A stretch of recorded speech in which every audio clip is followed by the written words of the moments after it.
يا من صليت بكل الأنبياء. മുത്തുനബി സല്ലല്ലാഹു അലൈഹി വസല്ലമയുടെ സന്താന പരമ്പര അഥവാ അഹ്ലുബൈത്ത് അന്ത്യനാൾ വരെ അറ്റുപോകാതെ നിലകൊള്ളുമെന്ന കാര്യം പരിശുദ്ധ ഖുർആൻ സൂറത്തുൽ കൗസറിലൂടെ അല്ലാഹു സൂചിപ്പിക്കുന്നു. يا شفيعي يا رسول الله. തിരുനബിയുടെ വഫാത്ത് അടുത്തപ്പോൾ ലോകഭൂപടത്തിലെ മുക്കാൽ ഭാഗവും ഇസ്ലാമിലേക്ക് കടന്നുവരാൻ വെമ്പൽ കൊണ്ടു. ഉമയ്യ ഭരണകാലത്താണ് പ്രവാചക കുടുംബം ആക്രമിക്കപ്പെടുന്നത്. പീഡനങ്ങളും താണ്ഡവങ്ങളും സഹിക്കവയ്യാതെ അവർ മദീന വിട്ടിറങ്ങി. ശത്രുവിഭാഗം സന്തുഷ്ടരായി. കാരണം തിരുനബി കുടുംബം വഴിയാധാരമായല്ലോ. അതിനായി കാത്തിരിക്കുകയായിരുന്നു അവർ. പക്ഷേ അത് ആഗോള നേതൃത്വത്തിലേക്കുള്ള അഹ്ലുബൈത്തിന്റെ ആഗമനത്തിന്റെ ആരംഭമായിരുന്നുവെന്ന് അവർ അറിഞ്ഞില്ല.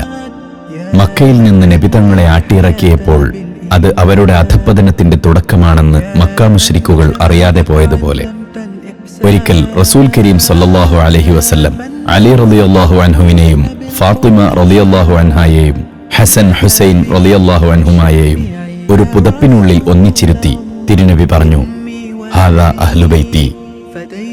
അലി റളിയല്ലാഹു അൻഹുവിന്റെ മുതുകിൽ നിന്നും ഫാത്തിമ റളിയല്ലാഹു അൻഹായുടെ ഉദരത്തിലൂടെയും വന്ന സന്താന പരമ്പരയാണ് അഹ്ലുബൈത്ത് എന്നറിയപ്പെടുന്നത്. കർബല യുദ്ധാനന്തരം ഇറാഖിലേക്കും അവിടെ നിന്ന് യമനിലേക്കും നബി കുടുംബം യാത്ര ചെയ്തു. യമനിൽ നിന്ന് തിരുനബി കുടുംബം ലോകത്തിന്റെ വിവിധ ഭാഗങ്ങളിലേക്ക് ദീനീ പ്രചാരണാർത്ഥം യാത്ര ചെയ്തു. അലി റളിയല്ലാഹു അൻഹുവിന്റെയും ഫാത്തിമ ബീവി റളിയല്ലാഹു അൻഹായുടെയും മകനായ ഹുസൈൻ റളിയല്ലാഹു അൻഹു, അവരുടെ മകനായ സയ്യിദ് അലി സൈനുൽ ആബിദീൻ റളിയല്ലാഹു അൻഹു രോഗം കാരണം കർബലയിൽ പങ്കെടുത്തിരുന്നില്ല. അങ്ങനെ ശത്രു സൈന്യത്തിന്റെ ആക്രമണത്തിൽ നിന്നും അദ്ദേഹം രക്ഷപ്പെട്ടു. പിന്നീട് അദ്ദേഹം മദീനയിലേക്ക് യാത്രയായി. സൈനുൽ ആബിദീനിലൂടെയാണ് ഈ സന്താന പരമ്പര ലോകത്തിന്റെ വിവിധ ഭാഗങ്ങളിലേക്ക് വിന്യസിച്ചത്. 18-ാം നൂറ്റാണ്ടിലാണ് സയ്യിദന്മാർ കേരളത്തിലെത്തുന്നത്. മദീനയിൽ നിന്ന് ഇറാഖിലേക്കും അവിടെ നിന്ന് യമനിലെ ഹദറമൗത്തിലേക്കും കുടിയേറിയ പ്രവാചക കുടുംബം അവിടെ നിന്നാണ് കേരളത്തിലെത്തുന്നത്. സമൂഹത്തിന്റെ സഞ്ചാരപഥങ്ങളിൽ നന്മയുടെയും ആത്മീയതയുടെയും വെളിച്ചം പകർന്നു നൽകുന്ന വിളക്കുമാടങ്ങളാണ് സയ്യിദന്മാർ. കേരളത്തിൽ ഇസ്ലാമിന് വേരോട്ടമുണ്ടാക്കിയതിലും ഇവിടുത്തെ മുസ്ലിങ്ങൾക്ക് ദിശാബോധം നൽകിയതിലും സയ്യിദന്മാർ വഹിച്ച പങ്ക് നിസ്തുലമാണ്.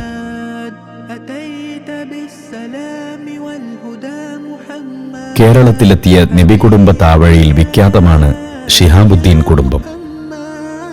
പരിശുദ്ധ ഇസ്ലാമിന്റെ പ്രബോധനത്തിനു വേണ്ടി ഹദറമൗത്തിൽ നിന്ന് ഹിജറ 1181 ശിഹാബുദ്ദീൻ കുടുംബത്തിന്റെ ശില്പിയായ സയ്യിദ് ശിഹാബുദ്ദീൻ അലിയുൽ ഹദ്റമി റളിയല്ലാഹു അൻഹു ആദ്യം കപ്പലിറങ്ങിയത് കോഴിക്കോട്ടാണ്.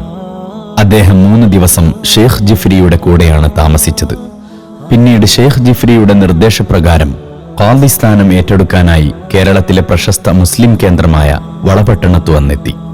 വളപട്ടണം കക്കുളങ്ങര മസ്ജിദ് ഖബർസ്ഥാനിലാണ് അദ്ദേഹത്തിന്റെ മഖ്ബറ.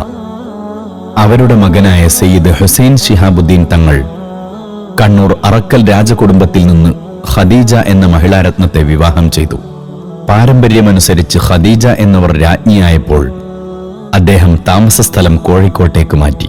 കോഴിക്കോട് ഇടിയങ്ങരയിൽ കുമ്മുട്ടി വീട് എന്ന പുരയും സ്ഥലവും വാങ്ങി. അതിനടുത്ത് ഒരു പള്ളിയും പണി കഴിപ്പിച്ചു. ഇളയ എന്ന് രാജവംശത്തിന് വിളിപ്പേരുള്ളതിനാൽ ഇളയന്റെ പള്ളി എന്ന പേരിൽ ആ പള്ളി അറിയപ്പെട്ടു. ഇദ്ദേഹത്തിന് 4 സന്താനങ്ങളാണ് ഉണ്ടായിരുന്നത്. 4ാമത്തെ മകനാണ് മലപ്പുറത്ത് വന്ന് താമസമാക്കിയ സയ്യിദ് മുഹ്ലാർ ശിഹാബുദ്ദീൻ തങ്ങൾ. മലപ്പുറത്തെ ബുഖാരി കുടുംബത്തിൽ നിന്നും മുഹ്ലാർ തങ്ങൾ വിവാഹം കഴിച്ചിട്ടുണ്ട്. മലപ്പുറം വലിയങ്ങാടി ജുമുഅത്ത് പള്ളിയുടെ വടക്കു ഭാഗത്തുള്ള ബുഖാരി സാദാത്ത് മഖാമിൽ അദ്ദേഹം അന്ത്യവിശ്രമം കൊള്ളുന്നു. ഹിജ്റ വർഷം 1212 മുതൽ 1258 വരെ ജീവിച്ച ഇദ്ദേഹത്തിന്റെ ഏക മകനാണ് മലബാറിലെ സ്വാതന്ത്ര്യ സമര പോരാട്ടങ്ങളിൽ നിർണായക പങ്കുവഹിച്ച സയ്യിദ് ഹുസൈൻ ശിഹാബുദ്ദീൻ ആറ്റക്കോയത്തങ്ങൾ. കോഴിക്കോട് കോയമരക്കാരകത്ത് ഫാത്തിമ എന്നവരാണ് ഇവരുടെ മാതാവ്. പ്രഗത്ഭ പണ്ഡിതനും മുഫ്തിയുമായിരുന്ന ഇവർ ഭിഷഗ്വരൻ, സ്വാതന്ത്ര്യ സമര സേനാനി എന്നീ നിലകളിൽ കീർത്തിയാർജിച്ചു. അന്ന് പാണക്കാട് പാണന്മാർ ഒടിമറിയുന്ന സ്ഥലമായിരുന്നു. ഇവരുടെ ശല്യം കാരണം നാട്ടുകാർ മലപ്പുറത്തു വന്ന് തങ്ങളോട് പരാതി പറഞ്ഞു. തങ്ങൾ വന്ന് പാണന്മാരുടെ ശല്യം അവസാനിപ്പിച്ചു. സയ്യിദ് ഹുസൈൻ ആറ്റക്കോയ തങ്ങളിലൂടെയാണ് ശിഹാബുദ്ദീൻ കുടുംബം പ്രകൃതി ദൃശ്യങ്ങളുടെ ചാരുത കൊണ്ട് അനുഗ്രഹീതമായ കടലുണ്ടിപ്പുഴയുടെ തീരത്ത് നിലകൊള്ളുന്ന സസ്യശ്യാമളവും ശാന്തസുന്ദരവുമായ മലപ്പുറം ജില്ലയിലെ ഒരു ഏറനാടൻ ഗ്രാമമായ പാണക്കാട്ടെത്തിയത്. പാണക്കാട് പഴയപുരക്കൽ ആയിരുന്നു ആറ്റക്കോയത്തങ്ങൾ താമസിച്ചിരുന്നത്.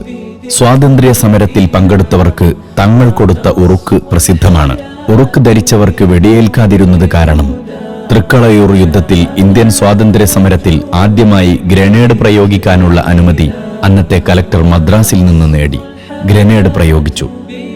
ഉറുക്ക് കൊടുത്ത കാരണത്താൽ ബ്രിട്ടീഷ് ഭരണകൂടം AD 1882 സ്വാതന്ത്ര്യ സമര സേനാനിയായ തങ്ങളെ വെല്ലൂർ ജയിലിൽ കൊണ്ടുപോയി അവിടെ തടവിലാക്കി. അനേകം കറാമത്തുകളുടെ ഉടമയായ ആ മഹാത്മാവ് ഹിജ്റ 1302 ശവ്വാൽ 10 വഫാത്തായി. വെല്ലൂർ ബാഖിയാത്തു സ്വാലിഹാത്ത് കോളേജിന് സമീപത്തുള്ള ടൗൺ ജുമാ മസ്ജിദിൽ അന്ത്യവിശ്രമം കൊള്ളുന്നു. ഷിഹാബുദ്ദീൻ കുടുംബാംഗങ്ങൾ അവിടേക്കൊരു സിയാറത്ത് യാത്ര സംഘടിപ്പിക്കുകയും ആ മക്ബറക്ക് വേണ്ട അറ്റകുറ്റപ്പണികൾ ചെയ്ത് ഭംഗിയാക്കുകയും ചെയ്തത് പ്രശംസനീയമാണ്. പിതാവിന്റെ സഹോദരനായ ഹാമിദ് തങ്ങളുടെ മകളെയാണ് സയ്യിദ് ഹുസൈൻ ആറ്റക്കോയ തങ്ങൾ ആദ്യ വിവാഹം ചെയ്തത്. പിന്നീട് മലപ്പുറം ഖാളിയായിരുന്ന ഓടക്കൽ കുഞ്ഞഹമ്മദ് മുസ്ലിയാരുടെ മകൾ ആയിഷയെയും വിവാഹം ചെയ്തു. സന്തതികൾ സയ്യിദ് മുഹമ്മദ് കോയഞ്ഞിക്കോയ തങ്ങൾ പുത്തൻപുരക്കൽ, സയ്യിദ് അലി പൂക്കോയ തങ്ങൾ, ഇവർ രണ്ടുപേരും ആദ്യ ഭാര്യയിൽ ജനിച്ചവരാണ്. സയ്യിദ് മുഹമ്മാർ കുഞ്ഞിസീദിക്കോയ തങ്ങൾ കുന്നത്തൊടുവിൽ, സയ്യിദ് അഹമ്മദ് ഇംബിച്ച് കോയത്തങ്ങൾ, സയ്യിദ് ഫളൽ ചെറുകുഞ്ഞിക്കോയ തങ്ങൾ, സയ്യിദ് അബ്ദുള്ള കോയത്തങ്ങൾ, സയ്യിദത്ത് ഷെരീഫ ബി കുഞ്ഞി ബീവി, സയ്യിദത്ത് ഷെരീഫ മുല്ല ബീവി, ഇവരുടെ സന്താന പരമ്പരയിലെ കുടുംബ കൂട്ടായ്മയാണ് ഇന്നിവിടെ നടക്കുന്നത്. ഏവർക്കും ഹൃദ്യമായ സ്വാഗതം. ഷിഹാബുദ്ദീൻ ഫാമിലി കൂട്ടായ്മയുടെ രണ്ടാമത് സംഗമമാണ് ഇന്നിവിടെ നടക്കുന്നത്. ഈ ഷിഹാബുദ്ദീൻ കുടുംബ കൂട്ടായ്മ രൂപീകൃതമായത് മർഹൂം സയ്യിദ് ഹൈദർ അലി ശിഹാബ് തങ്ങളുടെ കാർമ്മികത്വത്തിലായിരുന്നു. തങ്ങളായിരുന്നു മുഖ്യ രക്ഷാധികാരി. അദ്ദേഹത്തിന് അല്ലാഹു മഗ്ഫിറത്തും മർഹമത്തും നൽകി അനുഗ്രഹിക്കട്ടെ. ആമീൻ. മർഹൂം സയ്യിദ് ഹൈദർ അലി ശിഹാബ് തങ്ങളുടെ നേതൃത്വത്തിൽ സയ്യിദ് ഹുസൈൻ ശിഹാബ് പൊടിയാട് പ്രസിഡന്റും, സയ്യിദ് സ്വാലിഹ് ശിഹാബ് കോഴിക്കോട് ജനറൽ സെക്രട്ടറിയും, സയ്യിദ് മുനവ്വർ അലി ശിഹാബ് ട്രഷററുമായി രൂപീകരിച്ച 24 അംഗ കമ്മിറ്റിയാണ് ഈ കൂട്ടായ്മയ്ക്ക് നേതൃത്വം നൽകുന്നത്. സയ്യിദ് ഹൈദർ അലി ശിഹാബ് തങ്ങളുടെ വിയോഗത്തിന് ശേഷം സയ്യിദ് സ്വാദിഖ് അലി ശിഹാബ് തങ്ങളാണ് മുഖ്യ രക്ഷാധികാരി. ഈ കൂട്ടായ്മയുടെ കീഴിൽ ധാരാളം സാന്ത്വന പ്രവർത്തനങ്ങൾ നടത്തുന്നുണ്ട്. എല്ലാ റമളാൻ മാസത്തിലും കുടുംബക്കാർക്ക് നൽകുന്ന ഇഫ്താർ കിറ്റുകൾ, വീടുപണിക്ക് ധനസഹായം, രോഗികൾക്കുള്ള ചികിത്സാ സഹായം, പരിശുദ്ധ റബീഉൽ അവ്വൽ മാസത്തിൽ നടത്തുന്ന മൗലിദ് സദസ്സ്, കുടുംബത്തിൽ നിന്നും മരണപ്പെടുന്നവർക്ക് പാണക്കാട് പള്ളിയിൽ വെച്ച് നടത്തുന്ന തഹ്ലീൽ എന്നിവ പ്രത്യേകം എടുത്തു പറയേണ്ടതാണ്. പ്രകൃതിക്ഷോഭത്തിൽ വീട് നഷ്ടപ്പെട്ട സഹോദര സമുദായത്തിൽപ്പെട്ട ഒരു കുടുംബത്തിന് സുമനസ്സുകളുടെ സഹായത്തോടെ ഒരു വീട് പൂർണ്ണമായി ഷിഹാബുദ്ദീൻ കൂട്ടായ്മയുടെ കീഴിൽ നിർമ്മിച്ചു നൽകുകയുണ്ടായി. ഇന്നും കേരളത്തിൽ മത, സാമൂഹിക, സാംസ്കാരിക, രാഷ്ട്രീയ രംഗങ്ങളിൽ നേതൃത്വം നൽകിക്കൊണ്ടിരിക്കുന്നതിൽ ഷിഹാബുദ്ദീൻ കുടുംബത്തിന്റെ പങ്ക് ഏറ്റവും വലുതാണ്. കോഴിക്കോട് വലിയ ഖാളി സയ്യിദ് നാസിർ അബ്ദുൽ ഹയ്യ് ശിഹാബ് തങ്ങൾ, മുസ്ലിം ലീഗിന്റെ സംസ്ഥാന പ്രസിഡന്റ്, സമസ്ത കേരള സുന്നി യുവജന സംഘം സംസ്ഥാന പ്രസിഡന്റ്, അനേകം മഹല്ലുകളുടെ ഖാളി എന്നീ നിലകളിൽ അമരനായകത്വം വഹിച്ചുകൊണ്ടിരിക്കുന്ന, ഇന്ന് പാണക്കാട് തങ്ങൾ എന്ന അഭിധാനത്തിലിരിക്കുന്ന സയ്യിദ് സ്വാദിഖ് അലി ശിഹാബ് തങ്ങൾ നമ്മുടെ അഭിമാനമാണ്. സയ്യിദ് ഹൈദർ അലി ശിഹാബ് തങ്ങളുടെ വഫാത്തിന് ശേഷം ഈ കുടുംബ കൂട്ടായ്മയുടെ നായകത്വം വഹിക്കുന്നതും തങ്ങൾ തന്നെയാണ്. ഈ കൂട്ടായ്മയുടെ പ്രവർത്തനങ്ങൾക്ക് വേണ്ടി അകമഴിഞ്ഞ് സഹായിക്കുന്ന, സഹകരിക്കുന്ന, പ്രവർത്തിക്കുന്ന ബഹുമാന്യ കുടുംബാംഗങ്ങൾ, ഇതിന്റെ പ്രവർത്തനങ്ങളുമായി എല്ലാ നിലക്കും ചേർന്നു നിൽക്കുന്ന എല്ലാവർക്കും അല്ലാഹു എല്ലാവിധ ഖൈറും ബറക്കത്തും നൽകി അനുഗ്രഹിക്കുമാറാവട്ടെ. ആമീൻ.